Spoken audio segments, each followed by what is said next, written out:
Hai korang, Cantik masih lagi dekat Jakarta. So, Cantik nak tunjuk satu restoran yang ada dekat Bogor. Bogor ni dia naik sikit daripada Jakarta lah. Cantik habis jalan-jalan, so singgah dekat restoran ni. Ni restoran makanan khas Sunda. Sunda tu Indonesia macam bahagian Jawa Barat lah. Bandung apa semua kan.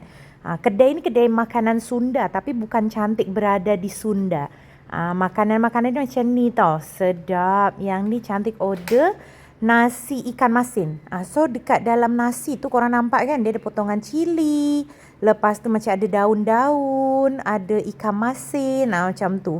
Untuk lauknya kita dapat ayam goreng, tempe tahu goreng, sambal dan kita dapat bergedil jagung atau cucur jagung. Cucur jagung ni dia rangup. Nampak tak? Besar korang. Dia rangup dan sedap. So kita makan, kita kena siram dulu dengan sambal dia. Cantik rasa dia sambal belacan tau. Tapi dia sambal merah belacan. Memang sangat sedap. Satu portion tu harga dia lebih kurang RM15. Nah, kalau yang ni Cantik makan nama dia karedok. Karedok ni dia daripada beberapa sayur. Dia macam rujak. Tapi sayur tu semua mentah. Tapi dalam tu dia letak cekur.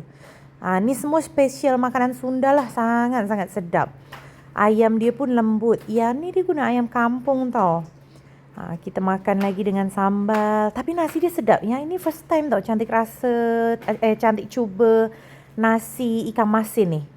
Sangat-sangat sedap ya korang.